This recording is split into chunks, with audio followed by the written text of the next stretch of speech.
welcome back to my channel. My name is Pranal and I'm MST CET 2026 aspirant I was, but now my exam is done and अब सबके बहुत ज़्यादा comment आ रहे थे कि exam कब है, डेट कौन सी है, शिफ्ट कौन सी है एंड ऑल ऑफ दैट. सो मेरी एग्ज़ाम हो चुकी है. मेरी एग्ज़ाम थी 14 तारीख को and first shift. So my exam review is not like OMG, but हाँ, मेरी फर्स्ट शिफ्ट से कहीं बेटर गया है मेरा second shift. But I am not that satisfied yet because मैंने आंसर की भी नहीं चेक की. बिकॉज धक धक हो रहा है. बट जाने दो. सो हाँ, मैथ्स मुझे कुछ हार्ड मतलब मॉडरेट टू हार्ड ही लगा. मुझे इजी तो क्वेश्चंस दिखे ही नहीं. मुझे सारे क्वेश्चन मॉडरेट से लेके हाई लेवल तक ही दिखे. Physics was tough. मतलब physics was not that tough but हाँ, कॉम्प्लिकेटेड 2-3 टॉपिक के क्वेश्चंस मिक्स्ड मैच करके कुछ क्वेश्चंस थे एंड जो कि थोड़ा डिफिकल्ट तो गया. एंड रही बात chemistry was doable and organic का मेरा अच्छे से हो गया था. अच्छे से अटेम्प्ट तो कर लिया मैंने. बट हाँ, ऐसा था मेरा कुछ एग्ज़ाम टाइप्स का review. But exam is not that कि जस्ट फिजिक्स के and maths. It's all about emotions, preparation and all of behind factors. तो एग्ज़ाम के 1-2 दिन पहले मेरी बहुत ज़्यादा तबीयत ख़राब थी और उसमें से मैं घर पे भी नहीं थी. मैं थी अपने मासी के यहाँ पे. तो बिफ़ोर माई एग्ज़ाम 2-3 दिन पहले मैं मेरे मासी के यहाँ चली गई थी बिकॉज़ वहाँ से मेरा सेंटर नज़दीक टाइप था. हाँ, तो मतलब 5 मिनट की दूरी पर ही मेरा सेंटर था. सो आई गो देयर एंड वहाँ से मैंने अपना एग्ज़ाम अटेंड किया. सो ऐसे थी कुछ स्टोरी बिहाइंड कि मैंने कैसे एग्ज़ाम दिया एंड ऑल. तो सिंपल था, कुछ ऐसा एक्स्ट्रा तो मुझे नहीं लगा. एंड सेंटर बहुत ज़्यादा अजीब था भाई, क्यों पता नहीं. पहले तो स्ट्रिक्ट था. इट्स ओके, मुझे स्ट्रिक्ट मुझसे मतलब कोई नहीं बिकॉज सीटी में आई डोंट थिंक कि कोई चीटिंग भी करता होगा. तो स्ट्रिक्ट था इन द सेंस कि यू एंटर्ड, स्लीपर्स भी अलाउड नहीं है. लाइक मैंने फर्स्ट शिफ्ट जब दी थी तब उसमें स्लीपर्स अलाउड थे. हमने स्लीपर्स अंदर लेके गए थे एंड ऐसा कुछ था नहीं कि स्लीपर्स नहीं लेके जा सकते. एंड ऐसा भी नहीं कि मैंने शूज़ एंड ऑल पहने थे. लाइक टिपिकल स्लीपर्स थे मेरे, टिपिकल. बट वो भी अलाउड नहीं थी. पानी की बॉटल ट्रांसपेरेंट वो भी अलाउड नहीं थी. वो दे वर लाइक कि हम आपको ठंडा पानी पिला. मेरे को तो पहले समझ में नहीं आया कि भाई they are not allowing the transparent bottle जो पता नहीं दिख भी है रही है नहीं. वो वहाँ पे दिख रही है, वो फोल्डर के पास, ये वाली. ये लेके गई थी मैं, छोटी सी. मैंने सोचा वाटर कूलर होगा तो रिफ़िल करवा लूँगी एंड ये लेके गई थी. देन वो भैया लाइक कि बॉटल नहीं लेके जा सकते. मैंने सोचा भाई ऐसा क्यों. पहले तो चप्पल, फिर वाटर बॉटल. फिर मेरे को ऐसा कुछ ऑड सा लगा. पर कोई, मैंने सोचा फिर कोई नहीं, चले जाती हूँ. एंड वहाँ पे उन्होंने चेक वगैरह किया, वो थंब प्रिंट होता है वो लिया and all.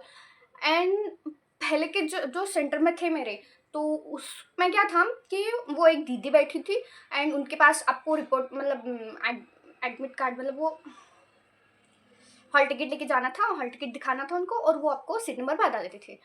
They were like no. उन्होंने ऐसा बोर्ड लगाया था और उस पर आपका रोल नंबर ढूंढो एंड जाओ. वहाँ पे सारे घिचड़ मिचड़ कर रहे हैं, सारे लोग एक ही दिन, गर्ल्स बॉयज सारे सारे एक ही जगह घिचड़ मिचड़ कर रहे हैं. वहाँ पे वो भैया खड़े, आपका नंबर बता. अरे भाई, आपको यही करना था तो टेक अ डेस्क, बैठो वहाँ पे 2-3 लोग and take a hall ticket and check the number and tell them कि आपकी ये लैब है, ये सीट है. नहीं, बोर्ड पे लगा था. सच अ वियर्ड एक्सपीरियंस. मेरा शिफ्ट टू के इतना वियर्ड एक्सपीरियंस रहा है लाइक स्टाफ का एंड कॉलेज का. एंड हाँ, तो मैं तो चली गई अंदर. तो मेरे को ऐसा दुख दुख हो रहा है क्योंकि मुझे दुख मतलब ऐसे अंदर से मेरे को बहुत ज़्यादा नर्वसनेस हो रही थी बिकॉज पानी नहीं था मेरे पास. मेरे मुंह में छाले हो रखे थे. लिटरली मेरे मुंह पूरा छाले से भर रखा था. अभी मेरे मुंह में 2-3 छाले हैं. तो पहले मुझे बुखार, फिर मेरे मुंह में छाले हैं एंड उसमें से ये लोग बोल रहे हैं कि पानी भी नहीं लेके जा सकते. मेरी हालत सोच लो क्या हो सकती है. तो ठीक है, मैंने ये सोचा. देन गई अंदर और क्लासरूम के बाहर उन्होंने वो आर ओ की कैंस नहीं होती वो लगा के रखी थी, कैम्फर. हाँ, कैम्फर वाली कैंस जो होती है वो. एंड मैंने सोचा थैंक गॉड बाहर तो है, एटलीस्ट उठ के मैं आ सकती हूँ. तो हाँ, उन्होंने वहाँ पे अरेंजमेंट कर रखा था पानी का। तो मैं 1-2 बार आई बाहर एंड पानी पिया। फिर भी मेरे को ऐसा टेंशन हो रहा था कि मुझे पता है कि मुझे एग्ज़ाम देते वक़्त प्यास तो लगेगी एंड इतनी बार तो मैं उठ नहीं सकती। तो क्या करूँगी, क्या करूँगी, क्या करूँगी? ठीक है, मैंने सोचा भाई जाने दो, इट्स लास्ट टाइम। तो मैंने एग्ज़ाम स्टार्ट कर दिया एंड हाँ, obviously logging and all that. Strict and weird भी था भाई वो वहाँ के लोग एंड ऑल, मतलब कोऑपरेटिव, मतलब पता नहीं कैसे थे। एंड उसमें से इस अगर मैं यहाँ ये रो है और इसके पीछे ये वाली रो है, ऐसे 2 रो हैं। इस रो में मैं बैठी हुई हूँ, वो सामने वाली, और इस रो के जो बंदे हैं वो पीछे वाले रो के, मतलब इस रो के बंदे जो है। हाँ, तो इस रो के लास्ट में 2 बंदे थे, इतने घूर रहे थे मेरे को पता नहीं क्यों। एंड हमारी गर्ल्स के तो वो सेंसेस एक्टिव ही होते हैं, लाइक अगर तुम्हें एक और मतलब 2-3 सेकंड से ज़्यादा अगर तुम्हें कोई घूर रहा है तो वो तुम्हें समझ में आ जाता है कि वो तुम्हें घूर रहा है। सो मैं ऐसे बार-बार मेरे पीछे हो रही थी, पीछे हो रही थी, पीछे हो रही थी। तो मैंने सोचा कि भाई क्यों घूर रहे होगे? तो मैंने जस्ट असाइड, छोड़ दो, क्यों ही घूर रहे होंगे। Then I started my exam and obviously and कुछ देर बाद वो दीदी पानी लेके आई, मतलब जो वहाँ पे वो कंडक्ट कर रही थी एंड ऑल। तो अ,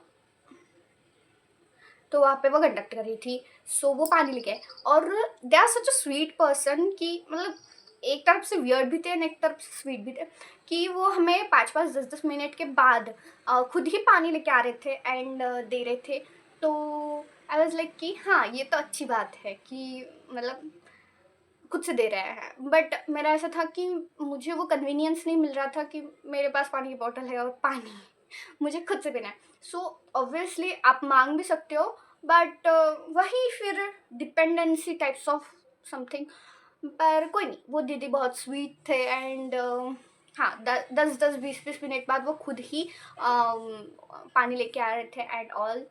बट ओवरऑल एक्सपीरियंसेस में so weird because sleepers around भी थी, पानी की बॉटल एंड वो एंड एनीथिंग। एंड उसका मतलब पीसी भी जो था ना, उसके ऐसे पूरे से घिचड़ विचड़ कर रखा, मतलब ऐसा वो कार नहीं होती जो जिस पे पानी गिरा हुआ है एंड उसी पे धूल आके मिल गई एंड वो ऐसा रफ सा सरफेस हो जाता है, ऐसा मतलब गंदा सा पूरे धूल का निशान हो जाता है। सो उस टाइप्स का समथिंग, इतना गंदा पीसी था, लाइक साफ भी नहीं करा हुआ था। आई डोंट थिंक, मतलब नया ही था पीसी, बट हालत इतनी गंदी थी कि बाय गॉड। मैंने खुद ही वहाँ पे पेपर, मतलब ऑब्वियसली वहाँ पे पेपर तो होता नहीं है, बट वो डेस्क नया था तो मैंने क्या किया, उसकी ऊपर की पन्नी निकाली और फिर उसको साफ़ किया। बिकॉज विजिबल तो था, बट ऑब्वियसली आपको वैसे गंदा देख के अच्छा तो नहीं लगेगा ऑब्वियसली। बट फिर मैंने उसको कैसे तैसे एडजस्ट किया। आई started my exam and physics का देख के मेरी फट गई। आई वाज लाइक कि भाई ये क्या है? फिर मैंने वो वाला दिमाग लगाया जो सर ने बताया था कि अगर तुम्हें स्टार्टिंग के 5-6 क्वेश्चंस अगर हार्ड लग रहे हैं तो start from the end. And मैंने वही किया, बट उसमें से ही मुझे ऐसे मतलब अगर मैंने लास्ट के 10 क्वेश्चंस चेक किए तो मुझे ऐसा लग रहा था मुझे प्रोबेबली 4-5 ही आएंगे। सो इस हद तक मुझे ऐसा दुख दुख हो रहा था फिजिक्स को लेके, बट कोई नहीं, I done it. And chemistry का भी वैसे ही था। केमिस्ट्री का मुझे मतलब पहले से ही मतलब मॉडरेट लगा, ज़्यादा डिफिकल्ट नहीं, कुछ नहीं कुछ नहीं। And most of the topics मेरे नोट्स से थे, सो मुझे ज़्यादा टेंशन नहीं हुआ। एंड जो भी मतलब मैंने सॉल्व किया ऑलमोस्ट मेरे नोट्स से था, लिटरली जो भी मैंने सॉल्व किया वो सारा मेरे नोट्स से ही था। एंड ऐसा कुछ रहा मेरा एक्सपीरियंस, मतलब सारा तो नहीं नोट्स से, but most of the topics मुझे ऐसा लगे कि मेरे नोट्स से है। एंड हाँ, सो ओवरऑल मेरा ऐसा था कुछ एक्सपीरियंस। फिर भी मैं यही कहूँगी कि मुझे सेंटर बहुत ज़्यादा वियर्ड सा मिला, बहुत ज़्यादा वियर्ड मिला, पर कोई नहीं, it's okay, exam is done and it's quite मतलब बेटर बिफोर, मतलब my first shift, it's better than my first shift, ऐसा मुझे बोलना था, sorry for that.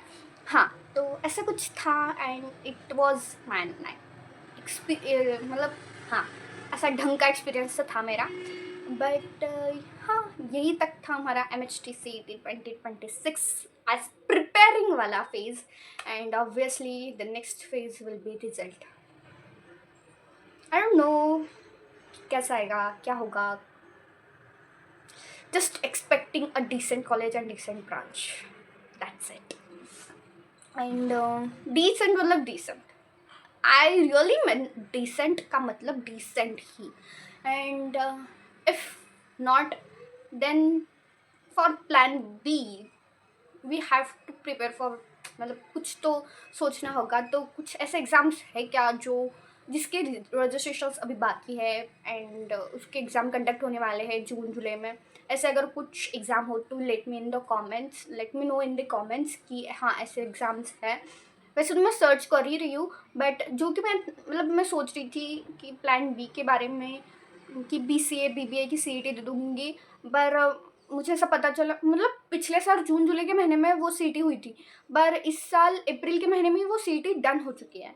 Then I don't think कि अब मैं उसकी तरफ जा सकती हूँ. देन अगर आपके मतलब दिमाग में कोई है कि ऐसे ऐसे एग्ज़ाम्स होते हैं एंड जिसके रजिस्ट्रेशन बाकी है अभी तक, so let me know in the comments. And एक और क्वेश्चन कि आप इस चैनल पे अब इसके बाद कौन से वीडियोस देखना पसंद करोगे, लाइक डेली व्लॉग्स, फैशन और हेयर डू और लाइफस्टाइल समथिंग और creative like anything. So let me in the comments कि आपको ऐसे ही डेली व्लॉग्स चाहिए, मिनी व्लॉग्स चाहिए and sort of thing. And आप लोग मुझे कमेंट्स में कंटेंट भी सजेस्ट कर सकते हैं, like do this challenge, do that challenge and sort of thing. So I am totally free for YouTube now. And yes, I am totally free and खुद पे फोकस कर रही हूँ मैं अभी तो. लाइक हाँ, जो 2-3 साल से मैं नहीं कर रही हूँ, लाइक स्केचिंग, पेंटिंग, जिसमें मुझे इंटरेस्ट है उस पर मैं ज़्यादा फोकस कर रही हूँ अभी तो. And dancing, I love dance and उस पर भी मैं बहुत, मतलब 2-3 दिन से मेरा चल रहा है लाइक कि मैं कुछ करूँगी बट हाँ वही फिर रह जाता है. तो let me know in the comments कि आप इस चैनल पर और किस टाइप की वीडियोस देखना पसंद करोगे. And thank you so much for watching. मिलते हैं नेक्स्ट वीडियो में. Till then take care and bye bye.